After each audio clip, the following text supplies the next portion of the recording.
¿Qué cosas raras se han encontrado en las autopsias de actores del cine de oro mexicano? ¿Solo fueron causas naturales, o había algo más detrás? A lo largo de los años, salieron a la luz hallazgos tan extraños que sorprendieron incluso a los propios forenses. Prepárate, porque lo que vas a escuchar te pondrá los pelos de punta. Pedro Infante, ¿el cuerpo era realmente suyo? El fallecimiento de Pedro Infante fue un golpe devastador para el país. El ídolo del pueblo, el charro ideal, el mecánico que alcanzó la fama, perdió la vida en un accidente aéreo el 15 de abril de 1957. La versión oficial afirmó que su cuerpo quedó completamente calcinado e imposible de reconocer, pero que fue identificado gracias a un anillo con su nombre. Y ahí es donde empiezan las extrañezas. Varios testigos de la época aseguraron que el anillo no estaba en su dedo, sino guardado en su bolsillo, y otros afirmaron que ni siquiera lo llevaba puesto ese día. Más sospechoso aún, el cuerpo fue incinerado con rapidez, nunca se realizó una autopsia pública y las fotografías forenses jamás salieron a la luz. Un médico forense retirado declaró en los años 80, jamás se autorizó una autopsia completa. Todo fue apresurado y los restos estaban demasiado fragmentados. ¿Qué se halló en el informe? Pedazos de huesos carbonizados, restos de ropa, pero nada que confirmara científicamente que era Pedro. Se habló de una placa dental, pero jamás se presentó una prueba concluyente. Y el dato más perturbador, el cadáver presentaba una fractura antigua que Pedro no tenía registrada en su historial médico. Eso alimentó las teorías de que aquel cuerpo no era suyo. ¿Fingió su muerte o alguien lo desapareció y pusieron otro cuerpo en su lugar? La autopsia no reveló la verdad, la ocultó. Y hasta hoy, la gran incógnita sigue viva. ¿El cuerpo que se sepultó era realmente el de Pedro Infante? Jorge Negrete, el charro cantor con el cuerpo de un enfermo, o de un envenenado. Jorge Negrete, símbolo patrio, voz imponente, patriota de sombrero grande y carácter firme, murió el 5 de diciembre de 1953 a los 42 años. La versión oficial indicó cirrosis hepática. Pero aquí es donde todo empieza a sonar sospechoso. Jorge no era un bebedor empedernido. Tenía formación militar, hacía deporte, cuidaba su físico y sabía que su imagen dependía de mostrarse impecable. Entonces, ¿cirrosis? El informe forense dejó a muchos desconcertados. El hígado sí mostraba daño, pero el deterioro era demasiado acelerado y no correspondía a un proceso natural. Además, se hallaron rastros de una sustancia no identificada en su sistema digestivo. Un médico que trabajó en el hospital Cedar Sinaí, donde falleció, comentó años después, había algo más, un compuesto raro que nunca supimos identificar y que no se incluyó en el reporte final. Y no quedó ahí. Su corazón presentaba una inflamación inusual, se hallaron úlceras gástricas recientes, y lo más inquietante, no había antecedentes médicos que justificaran un colapso tan rápido. El cuerpo fue embalsamado a toda prisa y, pese a su fama, no se permitió un segundo análisis forense. Con el tiempo, algunos de sus amigos más cercanos empezaron a hablar. Jorge estaba involucrado en conflictos sindicales, luchas internas, dinero sucio y tenía enemigos poderosos. ¿Murió por enfermedad o lo fueron intoxicando poco a poco? ¿Alguien quiso eliminarlo en el momento justo? La autopsia cerró el caso, pero los detalles siguen sin cuadrar. Porque si Jorge Negrete era tan fuerte como su voz, ¿por qué su cuerpo parecía el de un hombre derrotado por algo más que el paso del tiempo? Miroslava Stern, la mujer que se durmió con algo escondido en la mano. Miroslava Stern, belleza extranjera y naturalizada mexicana, una actriz amada en pantalla y profundamente enigmática fuera de ella, murió el 9 de marzo de 1955. Y aquí viene lo inquietante. Se encontraron restos de otra sustancia en su estómago, jamás identificada y nunca incluida en el informe oficial. El contenido gástrico no fue analizado a fondo y nunca se realizó un examen toxicológico completo. Pero lo más extraño, tenía una fotografía arrugada en la mano. Se dijo que era del torero Luis Miguel Dominguín. Otros aseguraron que era de un político mexicano. La imagen jamás se mostró al público. También se hallaron 3 cartas de despedida. Una de ellas estaba escrita en checo, y tenía una fecha anterior al supuesto día de su muerte. Un enfermero del equipo forense entrevistado décadas después aseguró, Miroslava parecía dormida, pero el cuerpo mostraba señales de tensión muscular, como si hubiera forcejeado o estado inmovilizada. Otro detalle extraño, el cadáver fue incinerado antes de que su familia completa llegara, y su diario personal, del que todos sabían que existía, jamás se volvió a ver. ¿Fue un suicidio real o una escena preparada con precisión? La autopsia concluyó que falleció por intoxicación, pero las cantidades no coincidían.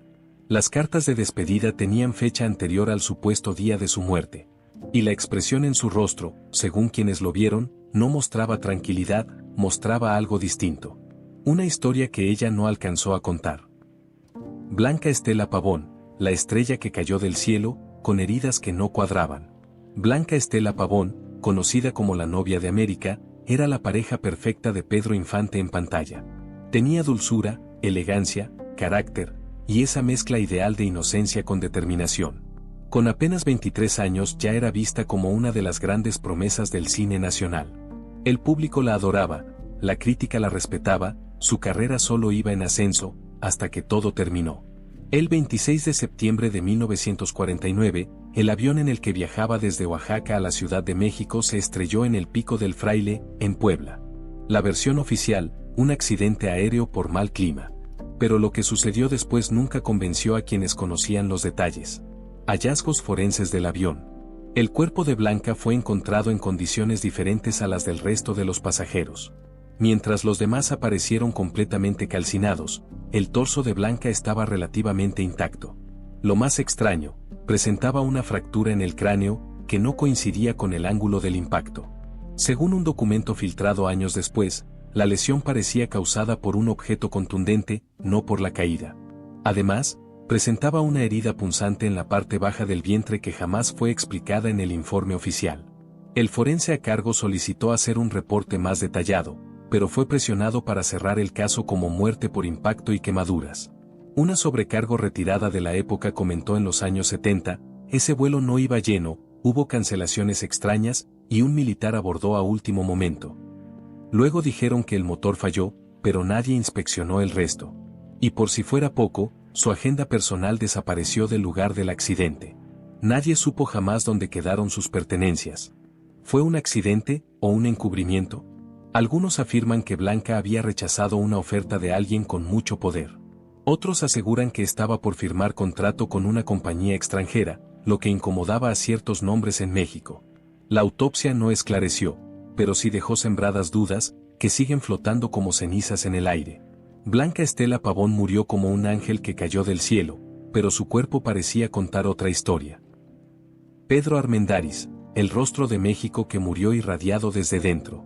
Pedro Armendáriz representaba al hombre ideal del cine mexicano. Inteligente, apuesto, imponente, un actor auténtico, de esos que podían dar vida tanto a Emiliano Zapata como a un seductor elegante sin pestañear. Actuó junto a Dolores del Río, María Félix, Miroslava Stern, y en Hollywood trabajó bajo las órdenes de John Ford y Alfred Hitchcock. Era el intérprete mexicano que cruzó fronteras sin renunciar a su esencia. Pero nadie sospechó el horror que cargó en silencio al final de sus días. En 1963, Pedro recibió un diagnóstico de cáncer terminal, y unos meses después, se quitó la vida de un disparo al corazón en un hospital de Los Ángeles. Tenía 51 años. Hasta ahí, parecía una tragedia personal, pero la autopsia reveló algo que nadie esperaba. Símbolo de radiactividad, un hallazgo insólito. Altos niveles de radiación acumulados en sus tejidos, sobre todo en huesos, ganglios y glándulas. Esa radiación no era ni ambiental ni médica, coincidía con exposición prolongada a fuentes radiactivas, sin ninguna protección. Y aquí viene lo más escalofriante. Pedro participó en The Cancere 1956, un filme rodado en Utah, en un área donde el gobierno estadounidense había realizado pruebas nucleares. La producción lo sabía, pero siguieron adelante. Años después, se confirmó que más de 90 personas del equipo desarrollaron cáncer, incluidos John Wayne y la actriz Susan Hayward. Pedro también fue una víctima, pero nunca lo hizo público. Un amigo íntimo lo dijo tiempo después, no quería que lo vieran pudriéndose en una cama. Quiso morir con dignidad, pero también con rabia. Su autopsia se manejó con discreción, pero informes médicos filtrados confirmaron lo que ya era imposible ocultar. Pedro no solo tenía cáncer, estaba irradiado desde adentro. ¿Y el detalle más desgarrador? Sus últimas palabras, según enfermeras del hospital, fueron: me envenenaron por dinero. Andrés Soler, el gigante de voz profunda que murió sin poder hablar. Andrés Soler, hermano de Domingo, Julián y Fernando, pertenecía a la dinastía Soler, una familia que prácticamente cimentó la actuación en México. Con más de 200 películas en su trayectoria, Andrés era el padre severo, el sacerdote sabio, el juez implacable y, a veces, el amigo fiel del protagonista. Pero su voz era su sello, grave, pausada, poderosa, un instrumento que manejaba tanto en los silencios como en los diálogos. Y que, según los forenses, ya no existía cuando murió. Falleció el 26 de julio de 1969, a los 67 años. Versión oficial, paro cardíaco. Pero lo que mostró su autopsia dejó helados a los médicos que la realizaron. Hallazgos forenses inusuales.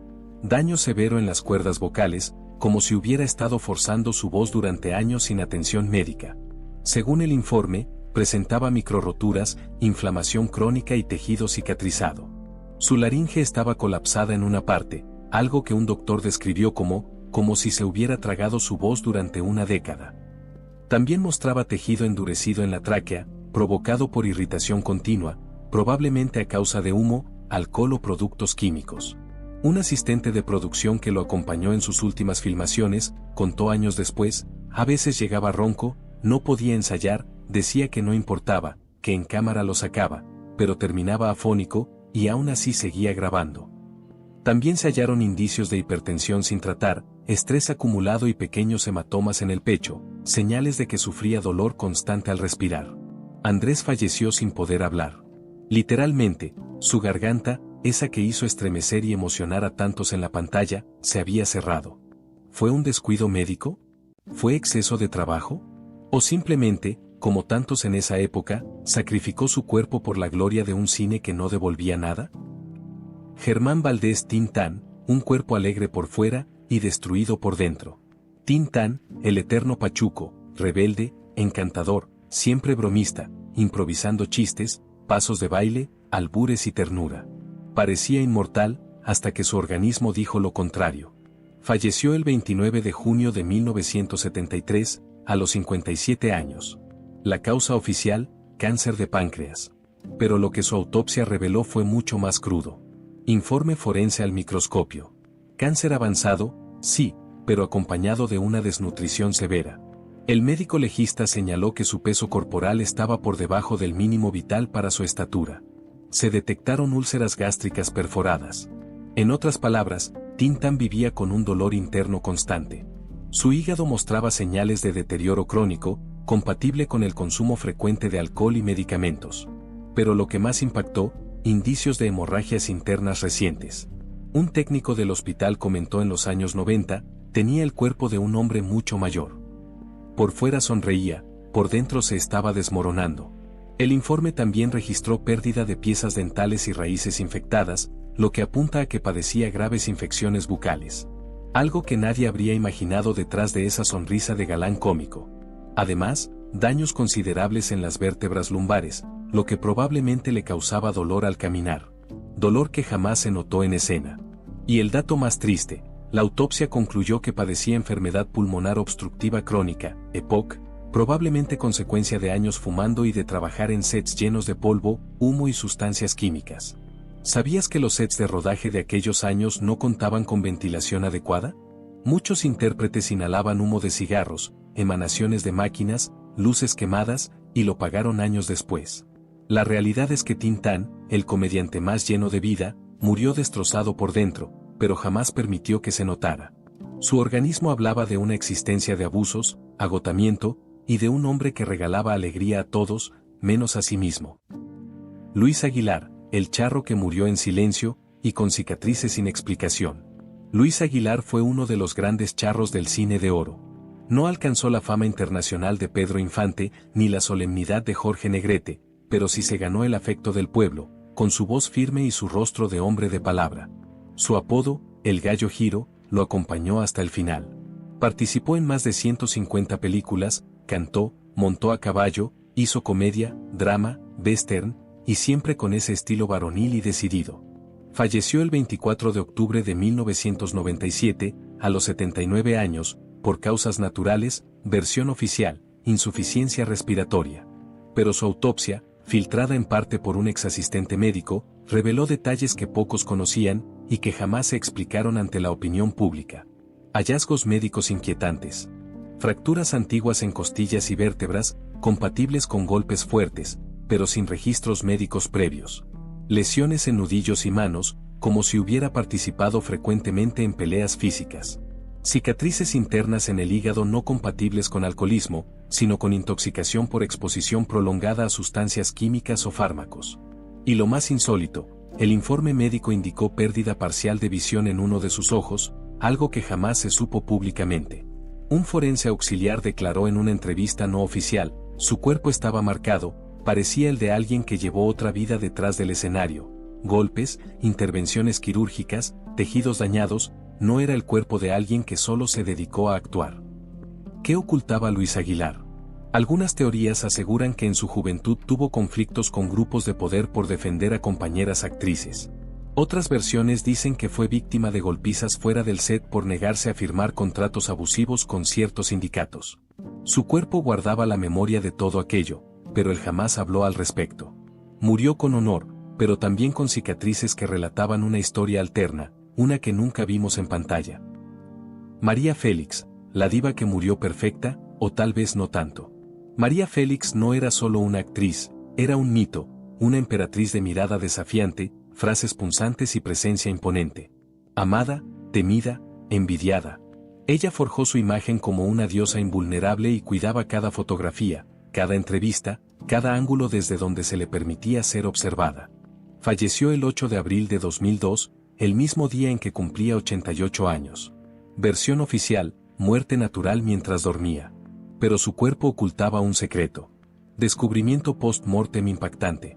La autopsia, filtrada parcialmente por personal médico del entonces Hospital Español, reveló la existencia de varias intervenciones estéticas internas no registradas oficialmente.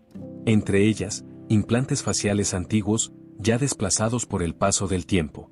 Rellenos permanentes en mejillas y labios, elaborados con materiales actualmente prohibidos. Y lo más comentado, una rinoplastia mal cicatrizada que ella siempre negó haberse hecho. Un médico estético lo dijo sin tapujos en un programa años después: María Félix llevó el estándar de belleza al extremo. Lo sorprendente es que incluso muerta, el mito debía mantenerse, pero el cuerpo no mentía. También se hallaron huesos de las costillas levemente limados, una práctica común en los procedimientos estéticos de los años 50 para afinar la cintura. Tejido muscular artificial en la zona del cuello, que habría sido implantado en una cirugía experimental en Francia, jamás registrada oficialmente en México. Todo esto no figuraba en su historial médico oficial, ni una sola anotación, y aunque estos detalles no afectaban su salud al momento de fallecer, derribaban el mito que ella misma había construido, el de la belleza natural, genuina, superior. Su cuerpo, aún impecable en el féretro, tenía marcas invisibles que la autopsia dejó al descubierto. Y muchos se preguntaron, ¿qué habría hecho la doña si supiera que estos datos saldrían a la luz? Tal vez lo habría negado, quizá habría destruido todo antes. Pero su cuerpo ya había contado su verdad. Cantinflas, el comediante del pueblo que murió sin poder respirar. Mario Moreno, el inolvidable Cantinflas, no solo fue un ícono, fue un emblema nacional. Su personaje representaba la voz del pueblo, el que enredaba con palabras, pero soltaba verdades que nadie más se atrevía a decir. Ágil, ingenioso, escurridizo, era el maestro del monólogo y del aire que parecía nunca acabársele, hasta que su cuerpo dejó de dárselo. Falleció el 20 de abril de 1993, a los 81 años. Versión oficial, cáncer de pulmón. Pero la autopsia reveló que de aquellos pulmones ya no quedaba prácticamente nada. Hallazgos médicos post-mortem. Pulmones colapsados. El tejido estaba tan dañado que los médicos forenses los describieron como papel arrugado. Cubiertos de manchas oscuras, resultado de años de exposición al humo, contaminación y posiblemente otras sustancias inhaladas. También presentaba enfisema pulmonar, una afección crónica que provoca dificultad al respirar y agotamiento extremo, algo que jamás se hizo público, aunque él seguía asistiendo a eventos y presentaciones públicas. En sus vías respiratorias se encontraron restos de medicamentos experimentales que nunca fueron mencionados por su familia ni por sus doctores de cabecera. Un enfermero que lo atendió en sus últimos meses lo comentó con tristeza: él no podía respirar sin asistencia, pero cuando llegaba alguna visita, se incorporaba, sonreía y aguantaba el aire como podía, no quería mostrarse débil. Y eso, quizá, fue lo más cruel. Cantinflas murió como vivió su personaje, aguantando el dolor, la presión, el cansancio, y la idea de que jamás podía mostrarse frágil. También se hallaron daños en su garganta, producto de años hablando durante horas en un tono apresurado. Las vértebras cervicales mostraban desgaste, lo que explicaría el dolor crónico de cuello que padeció en sus últimos años. Mario Moreno fue un genio, pero la autopsia dejó ver que Cantinflas era un cuerpo agotado, reventado por décadas de entregarse sin descanso. Murió como símbolo, pero su cuerpo ya no pudo resistir más. Ramón Gay, el galán asesinado con heridas que no cuadran. Ramón Gay fue uno de los galanes más atractivos y formales del cine de oro mexicano. Con su rostro clásico, voz firme y aire intelectual, representaba el modelo del hombre elegante, con misterios. Participó en películas románticas, históricas e incluso de terror, como El vampiro 1957, convirtiéndose en un rostro recurrente para el público que buscaba galanes, con alma. Pero el 28 de mayo de 1960, fue asesinado, a plena luz del día. Versión oficial, crimen pasional. El esposo de Evangelina Elizondo, actriz con quien Ramón habría tenido un romance, lo apuñaló tras una discusión. El caso se cerró en tiempo récord, pero la autopsia reveló algo más. Hallazgos en el informe forense. Múltiples heridas cortantes, no solo una. El informe señaló al menos 6 cortadas en el pecho y abdomen. Solo 2 fueron consideradas potencialmente mortales. Heridas defensivas en los antebrazos y manos. Lo que indica que Ramón intentó defenderse con fuerza durante varios segundos, y lo más sospechoso, 2 de las heridas tenían un ángulo descendente, es decir, de arriba hacia abajo, lo que no coincidía con la estatura ni la posición del agresor declarado. Un médico involucrado en el caso declaró años después, bajo anonimato, esas heridas no las provocó un solo hombre en una pelea, fue algo más brutal, más planeado, y el cuerpo lo mostraba. Además, en el informe no se incluyó una lesión en la parte trasera del cuello, que sí apareció en el primer borrador forense y luego desapareció. Las pertenencias de Ramón nunca fueron devueltas completas, se habló de una libreta personal con anotaciones sobre ciertos nombres conocidos que jamás fue encontrada. Para rematar, Evangelina Elizondo nunca quiso hablar del tema públicamente, cambió su versión con el paso de los años, y en entrevistas evitaba mencionar el nombre de Ramón. ¿Crimen pasional o alguien aprovechó la escena perfecta para silenciar a un hombre que sabía demasiado y que ya no temía ser escuchado? El cuerpo de Ramón no mintió, mostraba una resistencia, una ejecución, y una historia más grande que nadie se atrevió a revelar. Más allá de la pantalla, las estrellas del cine de oro tenían secretos que sus autopsias revelaron sin pedir permiso. Estos informes, guardados celosamente durante décadas, sacaron a la luz verdades incómodas sobre sus vidas, sus dolencias ocultas y, en algunos casos, misterios sin resolver que la fama no pudo sepultar. Si el cuerpo habla, la verdad encuentra su camino, incluso décadas después, mostrando que el brillo de la época de oro también tenía su lado oscuro y sus costos muy altos.